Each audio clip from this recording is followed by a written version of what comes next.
ഇനി നമ്മൾ ഉണ്ടാക്കാൻ വേണ്ടി പോകുന്നത് ശ്രീകൃഷ്ണൻ്റെ തിരുവുടയാണ്.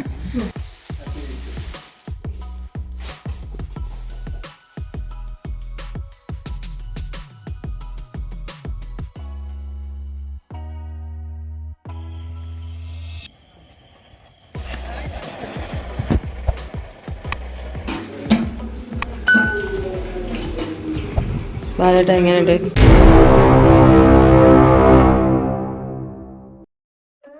നമസ്കാരം, ഡി എക്സ്പ്ലോറിൻ്റെ മറ്റൊരു വ്ളോഗിലേക്ക് എല്ലാവർക്കും സ്വാഗതം. ഇക്കൊല്ലത്തെ ഞങ്ങളുടെ വിഷു ആഘോഷങ്ങളുടെ ഒരു ചെറിയൊരു വീഡിയോ ആണ് കേട്ടോ ഇപ്രാവശ്യത്തെ വ്ളോഗിൽ. ഞങ്ങൾ തലേ ദിവസം തന്നെ പൊള്ളാച്ചിയിൽ നിന്ന് എത്തി, ഏകദേശം ഉച്ചയാകുമ്പോഴും ആണ് എത്തിയിട്ടുണ്ടായിരുന്നത്. അപ്പോൾ ഉച്ചയ്ക്ക് ഫുഡൊക്കെ കഴിച്ചതിന് ശേഷം അടുത്ത ദിവസം നമ്മൾ കണിയൊരുക്കാൻ വേണ്ടിയിട്ടുള്ള ചക്കയും മാങ്ങയും അങ്ങനെ ബാക്കിയുള്ള സാധനങ്ങൾ, ചെമ്പോത്തിൻ്റെ പൂവ്, അങ്ങനെ ബാക്കിയുള്ള കുറേ സാധനങ്ങൾ കളക്ട് ചെയ്യാൻ വേണ്ടിയിട്ടുള്ള പരിപാടിയിലാണ് കേട്ടോ. അപ്പോൾ എൻ്റെ കസിൻസൊക്കെ വന്നിട്ടുണ്ടായിരുന്നു. അപ്പോൾ ഞങ്ങളെല്ലാവരും കൂടിയിട്ട് ഒന്നിച്ചിട്ടാണ് ഇതിന് വേണ്ടിയിട്ട് ഇറങ്ങി തിരിച്ചത്. ചക്ക അതില്ല. വിഷുവിന് വേണ്ടിയിട്ടുള്ള കണിയൊരുക്കാൻ വേണ്ടിയിട്ട് 2 വീട്ടിലേക്കുള്ള സാധനങ്ങളാണ് റെഡി ചെയ്യാനുള്ളത്. ഒന്ന് എൻ്റെ വീട്ടിലേക്കും ഒന്ന് താഴത്തെ എൻ്റെ മാമൻ്റെ വീട്ടിലേക്കും. അപ്പോൾ ഞങ്ങൾ പറിക്കുന്ന സമയത്ത് ചക്ക ആയാലും ശരി, മാങ്ങ ആയാലും തേങ്ങ ആയാലും ഒക്കെ ആയാലും 2 വീട്ടിലേക്കുള്ള ആവശ്യത്തിനാണ് ഞങ്ങൾ പറിച്ചെടുത്തിട്ടുണ്ടായത്. അപ്പോൾ എല്ലാ സാധനങ്ങളും ഞങ്ങളുടെ പറമ്പിൽ തന്നെ ഉണ്ട്. അത് ഏണി വെച്ചിട്ടും കൊക്ക വെച്ചിട്ടൊക്കെ. അപ്പോൾ അത് ജസ്റ്റ് ഒന്ന് പറിച്ചെടുക്കേണ്ട കാര്യം മാത്രമേ ഉള്ളൂ.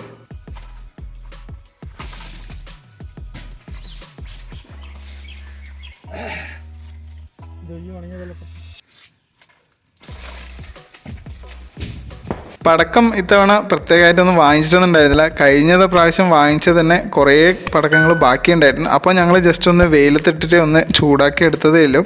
പ്രത്യേകമായിട്ട് വേറൊന്നും പുതിയതായിട്ടൊന്നും വാങ്ങിച്ചിട്ടില്ല. അതിൽ കമ്പിത്തിരിയും പിന്നെ ബോംബും മാലപ്പടക്കവും എല്ലാ സംഭവങ്ങളും ഉണ്ടായിരുന്നു. അപ്പോൾ ജസ്റ്റ് അതൊന്ന് ചൂടാക്കി എടുത്തത് മാത്രമേ ഉള്ളൂ. അത് തലേ ദിവസം എപ്പോഴും ചെയ്യുന്നതാണ്. അതൊന്ന് വെയിലത്തിട്ടിട്ട് ഒന്ന് ചൂടാക്കി എടുത്തു കഴിഞ്ഞാൽ നല്ല അടിപൊളിയായിട്ട് നമുക്ക് പൊട്ടിക്കാനും കത്തിക്കാനൊക്കെ ഉപയോഗിക്കാം. വിഷു പ്രമാണിച്ചിട്ടുള്ള വീടിൻ്റെ ക്ലീനിങ്ങും കാര്യങ്ങളൊക്കെ ഓൾറെഡി ചെയ്തിട്ടുണ്ടായിരുന്നു. അപ്പോൾ ഈ കണി വെക്കുന്ന ഈ ഒരു പടിഞ്ഞാറ്റിൻ്റെ അകത്ത് മാത്രം ചെറുതായിട്ട് കരി പിടിച്ച പോലെ ഉണ്ടായിരുന്നു. അപ്പോൾ ചെറുതായിട്ടൊന്ന് വൈറ്റ് വാഷ് ചെയ്യാമെന്ന് വിചാരിച്ചു. ആ പണി ഗംഭീരമായിട്ട് തീർക്കാൻ വേണ്ടിയിട്ട് ലാലോട്ടിനെ ഏൽപ്പിച്ചിട്ടുണ്ട്. അവനത് അടിപൊളിയായിട്ട് ചെയ്യുകയും ചെയ്യുന്നു.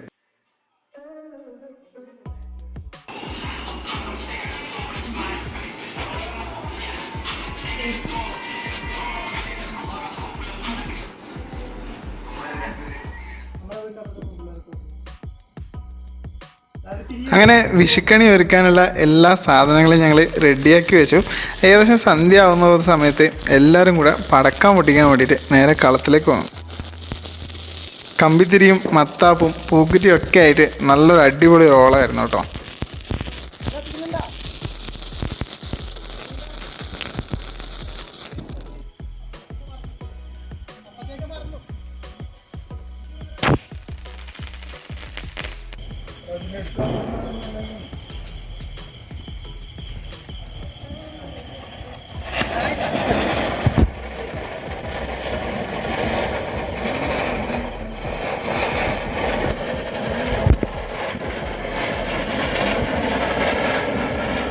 നമ്മളെ വിഷുവിൻ്റെ തലേ ദിവസം ഇപ്പോൾ ഏകദേശം 8 മണി ആയിട്ടുണ്ട് കണ്ടോ.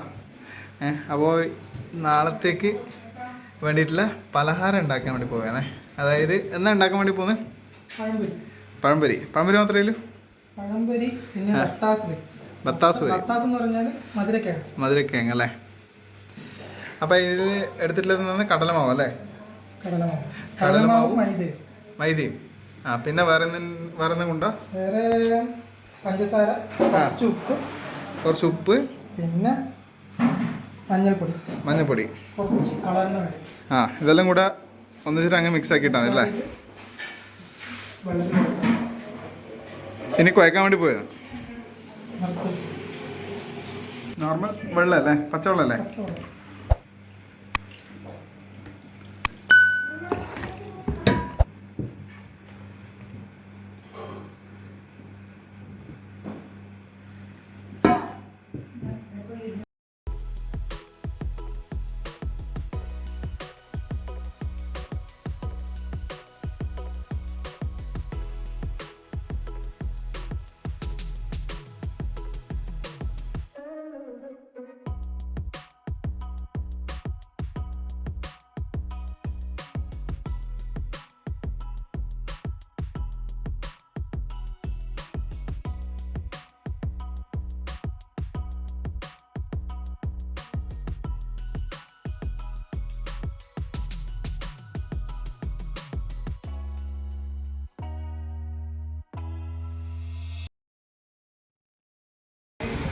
ഇതിപ്പോൾ സാധാരണ നമ്മൾ പഴംപൊരി എന്ന് പറഞ്ഞാൽ ഇത്രയും നീളത്തിലുണ്ടാവും. ഇവിടുത്തെ ആൾക്കാരുടെ എണ്ണം കൂടുതലായതുകൊണ്ടും പ്രത്യേക സാഹചര്യം കൊണ്ട് ഇത് പകുതിയായിട്ട് മുറിക്കുന്നത്. അത് ഈ തൊലിയോടെ മുറിച്ച് കഴിഞ്ഞാൽ എളുപ്പമാണ്. അത് മുറിച്ച് കിട്ടാനും എളുപ്പമാണ്. നല്ല പഴുത്ത ഞാൻ ഇപ്പോൾ എടുത്ത പഴം അത്ര പഴുത്തിട്ടില്ല. നല്ല പഴുത്ത പഴമാണെങ്കിൽ നല്ല സുഖസുന്ദരമായിട്ട് മുറിച്ചെടുക്കുക.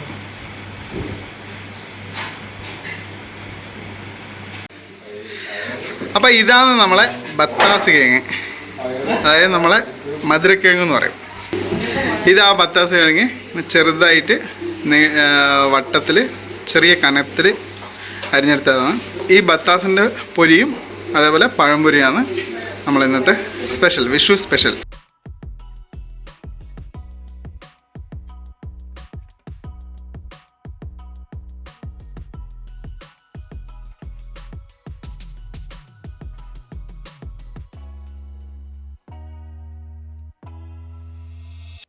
ഇവിടെ നമ്മുടെ പഴംപൊരി റെഡിയായിട്ടുണ്ട്.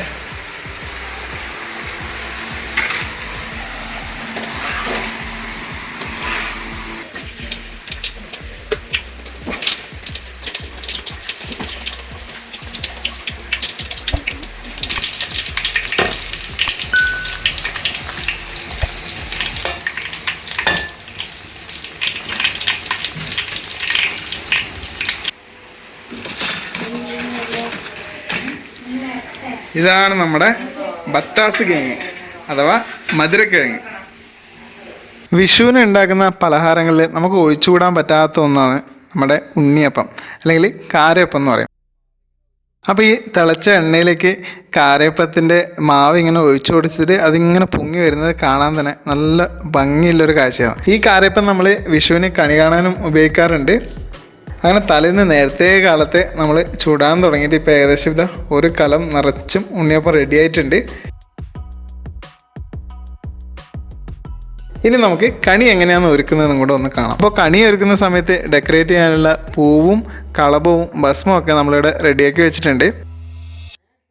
ഐശ്വര്യത്തിൻ്റെയും സമ്പൽ സമൃദ്ധിയുടെയും പ്രതീകമായിട്ടാണ് നമ്മൾ മലയാളികൾ വിഷു ആഘോഷിക്കുന്നത്. അതുകൊണ്ട് തന്നെ സമ്പൽ സമൃദ്ധിയുടെ ഒരു നേർക്കാഴ്ച എന്നോണം ഇതുപോലെ ഒരു തട്ടിൽ അരി നിരത്തി വെച്ച് അതിൻ്റെ മുകളിൽ നാണയങ്ങളും സ്വർണവും വെള്ളിയും ഒക്കെ നിരത്തി വെച്ച് നമ്മളതും വിഷുവിന് കണി കാണാൻ വെക്കാറുണ്ട്. ഇനി നമ്മൾ ഉണ്ടാക്കാൻ വേണ്ടി പോകുന്നത് ശ്രീകൃഷ്ണൻ്റെ തിരുവുടയാണ്. അത് ഇതുപോലെ മേൽമുണ്ട് ഇങ്ങനെ മടക്കി മടക്കി നമുക്ക് ഉണ്ടാക്കാം.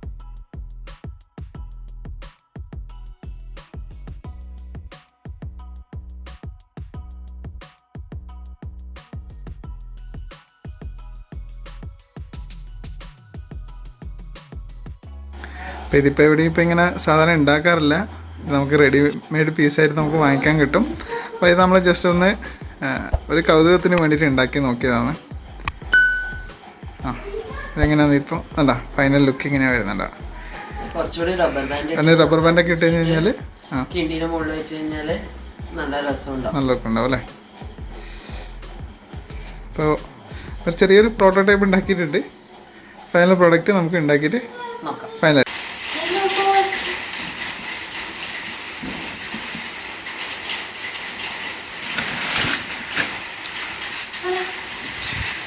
തേങ്ങ, മാങ്ങ, വെറ്റില, അടക്ക, ഇതാണ് കോഴിക്കല്ലേ, കോക്ക, പിന്നെ പഴുത്ത മാങ്ങയുണ്ട്, വെള്ളരിക്ക, പച്ചമാങ്ങ, വെള്ളരിക്കയുണ്ട്.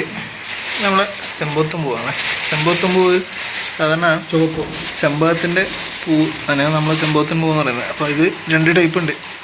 ചുവപ്പും നമുക്ക് കിട്ടും, ഇതുമാതിരി ചുവന്നതും അന്നേരം മഞ്ഞ കളറിൽ ഇരുന്ന് കിട്ടും. അപ്പോൾ സാധാരണ നമ്മളിതിന് ചുവന്നതും മഞ്ഞയും രണ്ടും കൂടെ മിക്സ് ആയിട്ടുള്ള ഈ ഒരു ഇതാണ് വെക്കാറുള്ളത്. പിന്നെ അതേപോലെ വാഴപ്പഴം.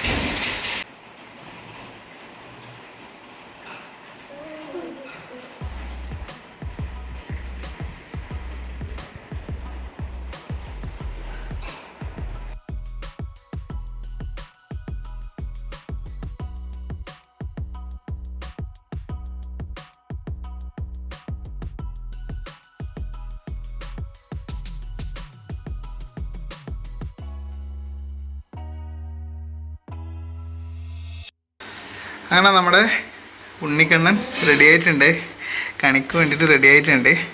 അപ്പോൾ ഇതാണ് ഞങ്ങളുടെ കണി ഒരുക്കി വെച്ചിട്ടുള്ളത്, കാണുന്നുണ്ടോ? അപ്പോൾ ആദ്യം എന്ന് പറഞ്ഞു കഴിഞ്ഞാൽ നമ്മളൊരു തട്ടിൽ കുറേ നാണയങ്ങളും സ്വർണം, വെള്ളി, പിന്നെ പണം, അപ്പോൾ അത് നമ്മൾ അരിയുടെ മുകളിലായിട്ട് നമ്മൾ ഇങ്ങനെ സെറ്റ് ചെയ്ത് വെച്ചിട്ടുണ്ട്. അപ്പോൾ അതിൻ്റെ തൊട്ടടുത്തായിട്ട് ഞാൻ നേരത്തെ പറഞ്ഞ പോലെ ചെമ്പകത്തിൻ്റെ പൂ, അത് ചുവന്ന ചെമ്പകത്തിൻ്റെ പൂവാണ്.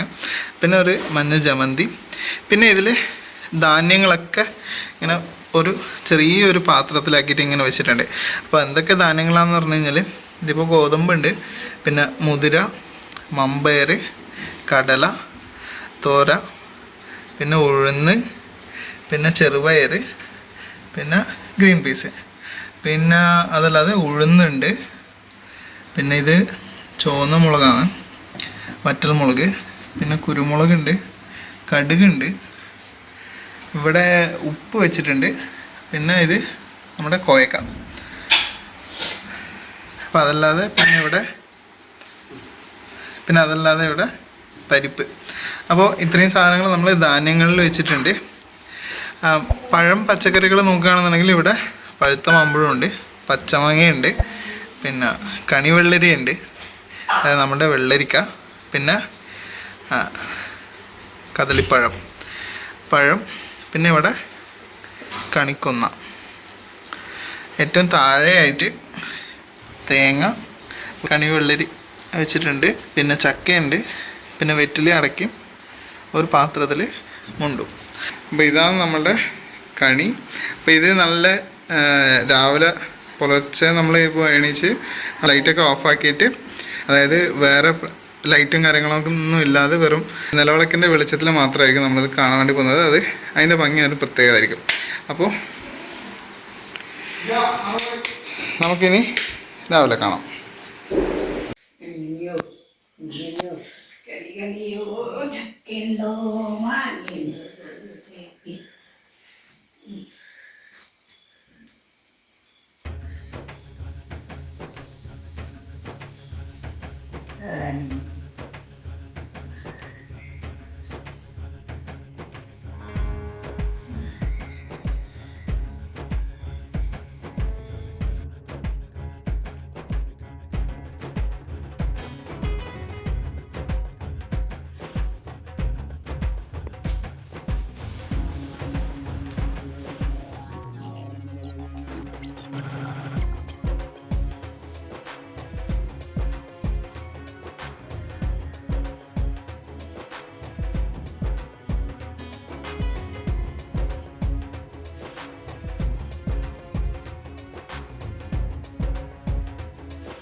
അങ്ങനെ വിഷുക്കണിയൊക്കെ കണ്ടു കഴിഞ്ഞതിന് ശേഷം ഇനിയാണ് നമ്മൾ ആകാംക്ഷാഭരിതരായിട്ട് കാത്തിരുന്ന ആ നിമിഷം. ചെറുപ്പകാലത്തൊക്കെ നമ്മൾ ഏറ്റവും കൂടുതൽ വെയിറ്റ് ചെയ്തിരിക്കുന്ന ഒരു സമയം കൂടിയാണിത്. അതെ, വിഷു കൈനീട്ടം. ഇപ്പോഴാണ് വീട്ടിലത്തെ മുതിർന്ന ആൾക്കാർ ഇളയ ആൾക്കാർക്ക് വിഷു കൈനീട്ടവും വിഷു കോടിയൊക്കെ കൊടുക്കുന്നത്. ചെറുപ്പത്തിലൊക്കെ ആണെങ്കിൽ ഏറ്റവും കൂടുതൽ ആരാണ് വിഷു കൈനീട്ടം വാങ്ങുന്നത് എന്നുള്ളത് ഒരു മത്സരം തന്നെ ഉണ്ടാവും നമ്മുടെ ഇടയിൽ.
ഹാപ്പി വിഷു.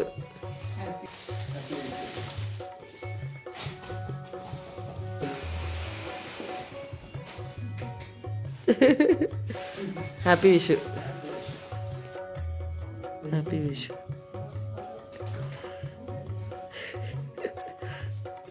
മാഫി മുഷ്കിൽ മാഫി.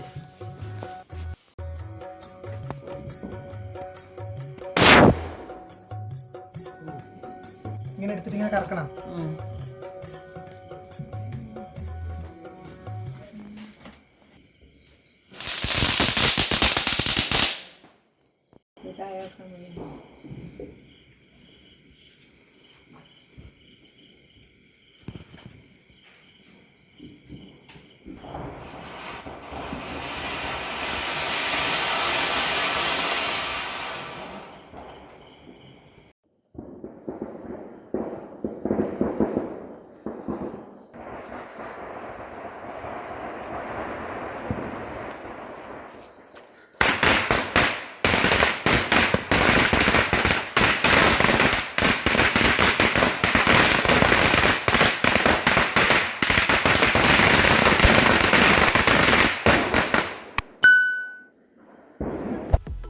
വിഷു ആഘോഷങ്ങളുടെ കാര്യങ്ങളിൽ ഒഴിച്ചുകൂടാൻ പറ്റാത്ത മറ്റൊരു കാര്യമാണ് ഉച്ചയ്ക്കുള്ള വിഷു സദ്യ.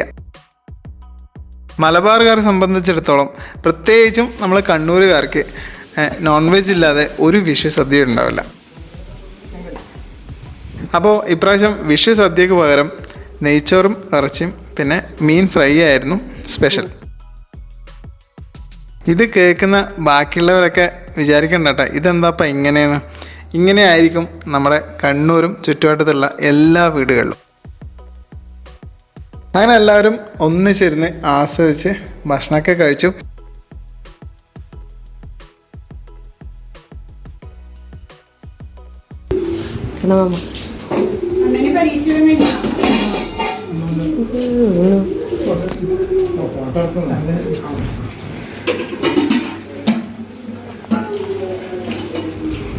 ബാലേട്ട എങ്ങനെയുണ്ട്?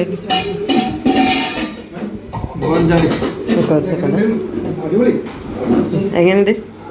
നല്ല ഫുഡ്.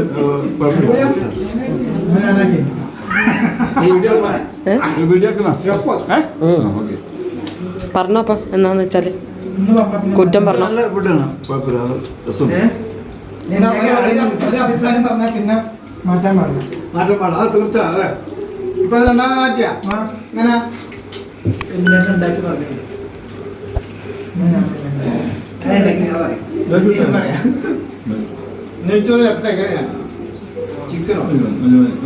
കച്ചമ്പറ് ഞാൻ കച്ചമ്പറ് ഞാനാ കണ്ണ കച്ചമ്പറ് ഞാനാ.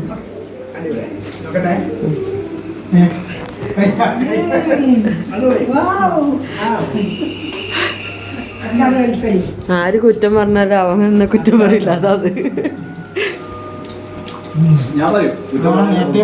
ഭക്ഷണമൊക്കെ കഴിച്ചിട്ട് എല്ലാവരും ഒന്നിച്ചിരുന്ന് വർത്താനൊക്കെ പറഞ്ഞ് നല്ല അടിപൊളിയായിട്ട് വിഷു ആഘോഷിച്ചു. അങ്ങനെ എല്ലാ പ്രാവശ്യത്തെ പോലെ ഇപ്രാവശ്യം എല്ലാവരും കൂടി ഒത്തൊരുമിച്ച് വിഷുക്കണി ഒരുക്കിയും പടക്കം പൊട്ടിച്ചും വിഷു സദ്യ ഉണ്ടാക്കിയും കഴിച്ചും അങ്ങനെ സംസാരിച്ചൊക്കെ അടിപൊളിയായിട്ട് വിഷു ആഘോഷിക്കും. ഇതുപോലെ തന്നെ ആയിരിക്കും നിങ്ങളുടെ വീടുകളിലും ആഘോഷിച്ചിട്ടുണ്ടെന്ന് വിചാരിക്കുന്നു. നിങ്ങളുടെ വിഷു ആഘോഷം എങ്ങനെയായിരുന്നു എന്നുള്ളത് മറക്കാതെ ഒന്ന് കമൻറ്റ് ചെയ്യണം. അപ്പോൾ ഈ ചാനലത്തെ കണ്ടൻറ്റ് നിങ്ങൾക്ക് ഇഷ്ടമാണെന്നുണ്ടെങ്കിൽ ചാനൽ മറക്കാതെ സബ്സ്ക്രൈബ് ചെയ്യുക, ലൈക്ക് ചെയ്ത് ഞങ്ങളെ മാക്സിമം സപ്പോർട്ട് ചെയ്യുക. അതുപോലെ തന്നെ നിങ്ങളുടെ കൂട്ടുകാർക്കും ഷെയർ ചെയ്ത് കൊടുക്കുക. വ്യത്യസ്തമായിട്ടുള്ള കാഴ്ചകളുമായിട്ട് നമുക്ക് അടുത്ത വ്ളോഗിൽ കാണാം. അതുവരെ ബായ്. നല്ല വിശപ്പുണ്ടെന്ന് വിശപ്പ് മാറുന്നില്ലെങ്കിലേ വല്ല കാലിത്തീറ്റയോ പിണ്ണാക്കോ കാടിയോ എന്തെങ്കിലുമൊക്കെ കലക്കിക്കൊണ്ട് കൊടുക്ക. ബാഹുബലി എല്ല് മുറുകെ പണിയെടുത്ത പല്ല് മുറുകെ തിന്ന, അതാണ് ഇവിടുത്തെ പ്രമാണം. നീ ഭിത്തി വരച്ച് കഴിയ. ആഹാ, അയ്യോ ഭിത്തിക്ക് നോവും. ശക്തിയാക്കി തേച്ചൊരച്ച് കഴിയട കഴുതേ.